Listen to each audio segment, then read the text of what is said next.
Venezuela में अमेरिकी छापेमारी भारत के लिए एक दुःस्वप्न क्यों है? भारत सरकार ने हाल ही में एक ऐसा बयान जारी किया जो शायद अब तक का सबसे सावधान और कूटनीतिपूर्ण बयान था। शब्दों को इस तरह चुना गया था कि उनका कोई ठोस मतलब ना निकले, लेकिन 10,000 मील दूर भारत की सबसे बड़ी ऊर्जा कंपनियों के दफ्तरों में सन्नाटा नहीं था, वहां हड़कंप मचा हुआ था। वेनेजुएला में सिर्फ एक शख्स को पकड़ने के लिए की गई अमेरिकी छापेमारी ने भारत के लगभग $1 अरब और तेल की महत्वपूर्ण सप्लाई को दांव पर लगा दिया है। इस एक सैन्य मिशन ने पूरी दुनिया में एक शॉकवेव भेज दी जो सीधे भारत के दरवाजे पर आकर रुकी। ये एक पागलपन भरी कहानी है कि कैसे कैराकस में हुई एक छापेमारी नई दिल्ली के लिए एक दुःस्वप्न बन गई, और क्यों इस दुःस्वप्न के पीछे अरबों डॉलर का एक अवसर भी छिपा हो सकता है। आगे बढ़ने से पहले कानून प्लस चैनल को सब्सक्राइब करना न भूलें। 3 जनवरी 2026 को अमेरिकी सेना ने कुछ ऐसा किया जो बिल्कुल अविश्वसनीय था। ऑपरेशन एब्सोल्यूट रिजॉल्व के तहत अमेरिकी जेट विमानों ने वेनेजुएला के हवाई सुरक्षा तंत्र को तबाह कर दिया। इसके बाद अमेरिकी स्पेशल फोर्सेज की एक एलीट टीम राष्ट्रपति महल में उतरी, राष्ट्रपति निकोलस मादुरो को पकड़ा और उन्हें ड्रग तस्करी के आरोपों का सामना करने के लिए न्यूयॉर्क ले गई। व्हाइट हाउस ने इसे एक अपराधी तानाशाह को न्याय के कटघरे में लाने का मिशन बताया, लेकिन बाकी दुनिया के लिए यह दूसरे देश की संप्रभुता का बड़ा उल्लंघन था। यह 1980 के दशक की किसी घटना जैसा लग रहा था, लेकिन इस बार निशाना वह देश था जिसके पास दुनिया का सबसे बड़ा तेल भंडार है। राष्ट्रपति डोनाल्ड ट्रंप ने इसे छिपाया भी नहीं। उन्होंने कहा कि अमेरिका वेनेजुएला को तब तक चलाएगा जब तक चीजें स्थिर नहीं हो जाती और हमारी बड़ी अमेरिकी तेल कंपनियां वहां जाकर पैसा कमाना शुरू करेंगी। सिर्फ एक छापेमारी में एक देश का नेता गायब हो गया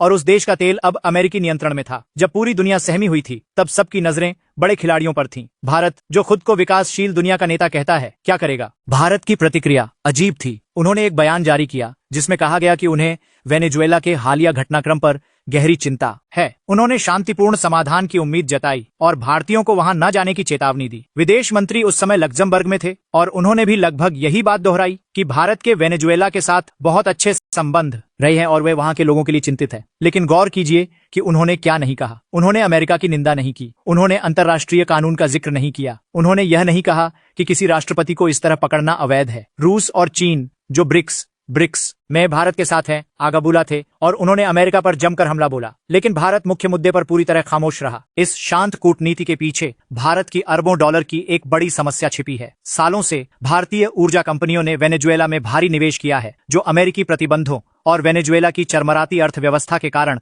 बेकार पड़ा था। भारत की प्रमुख विदेशी ऊर्जा कंपनी OVL की सैन क्रिस्टोबल प्रोजेक्ट में 40% और काराबोबो 1 में 11% हिस्सेदारी है। यह निवेश रणनीतिक रूप से महत्वपूर्ण था क्योंकि वेनेजुएला में लगभग 303 अरब बैरल तेल का भंडार है, लेकिन यह निवेश एक मणिपिट बन गया। उत्पादन रुक गया और वेनेजुएला ने भुगतान करना भी बंद कर दिया। अकेले OVL का $50 करोड़ से ज्यादा बकाया है और वहां फंसा हुआ कुल भारतीय पैसा $1 अरब के करीब हो सकता है। सालों तक वह पैसा डूब चुका माना जा रहा था। और सिर्फ पैसा ही नहीं, भारत की आधुनिक रिफाइनरियां खास तौर पर उस भारी तेल हेवी ऑयल को प्रोसेस करने के लिए बनाई गई थीं जो वेनेजुएला पैदा करता है। प्रतिबंधों से पहले भारत उनका सबसे बड़ा ग्राहक था। उस तेल के छिन जाने से भारत को महंगे विकल्प खोजने पड़े जिससे भारी नुकसान हुआ। इसीलिए अमेरिकी छापेमारी एक दुःस्वप्न बन गई। ऐसा लगा कि भारत ने अपना तेल साथी हमेशा के लिए खो दिया है और उसका निवेश अब उसी देश के हाथ में है जिसके प्रतिबंधों ने यह सारी समस्या पैदा की थी। आगे बढ़ने से पहले कानून प्लस चैनल को सब्सक्राइब करना न भूलें। इस कहानी में एक ऐसा मोड़ भी है जिसके बारे में कोई बात नहीं करता। जिस राष्ट्रपति निकोलस मादुरो को अमेरिका ने पकड़ा है वह भारतीय आध्यात्मिक गुरु सत्य साईं बाबा के बहुत बड़े अनुयायी थे। यह मजाक नहीं है। 2005 में मादुरो और उनकी पत्नी गुरु से मिलने खुद भारत आए थे। साईं बाबा के चरणों में बैठे हुए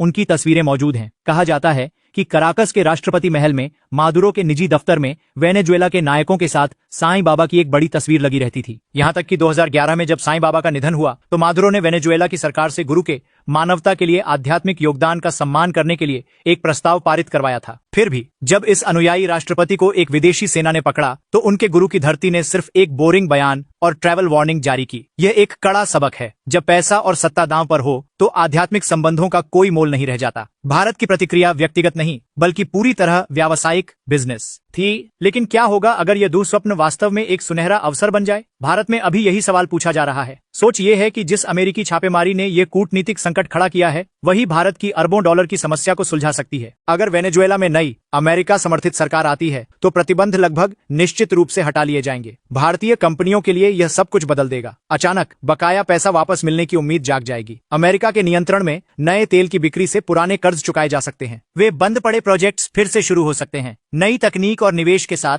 भारतीय कंपनियां अपने तेल क्षेत्रों को फिर से चालू कर सकती हैं और इन बेकार संपत्तियों को कैश मशीन में बदल सकती है। और सबसे बड़ा इनाम, वेनेजुएला के सस्ते भारी कच्चे तेल की सप्लाई फिर से शुरू हो सकती है। भारत की रिफाइनरियों के लिए यह एक बड़ी जीत होगी। उन्हें अपनी फैक्ट्रियों के लिए सही तेल मिलेगा और रूस या मध्य पूर्व पर निर्भरता कम होगी। यही इस दुःस्वप्न में छिपा जैकपॉट है। अमेरिकी छापेमारी एक कूटनीतिक आपदा हो सकती है, लेकिन यह भारत के लिए अरबों डॉलर और ऊर्जा सुरक्षा की चाबी भी बन सकती है। आगे बढ़ने से पहले कानून प्लस चैनल को सब्सक्राइब करना न भूलें। कूटनीति, पैसा और तेल का यह जाल दिखाता है कि भारत पर कितना भारी दबाव है। कराकस की छापेमारी ने भारत को एक कठिन विकल्प दिया। या तो वह विकासशील दुनिया के नेता के रूप में अपने सिद्धांतों पर चले या अपने आर्थिक हित और अरबों डॉलर के इनाम के पीछे जाए। भारत की चुप्पी बताती है कि उसने दूसरा विकल्प चुना है। कुछ न कहकर भारत यह दांव लगा रहा है कि उसकी छवि को होने वाले नुकसान से कहीं बड़ा उसका आर्थिक फायदा होगा। यह दिखाता है कि भारत की विदेश नीति अब पुरानी विचारधाराओं से नहीं बल्कि कोल्ड हार्ड कैश से चलती है। वेनेजुएला में अमेरिकी छापेमारी सिर्फ वेनेजुएला के बारे में नहीं है। भारत के लिए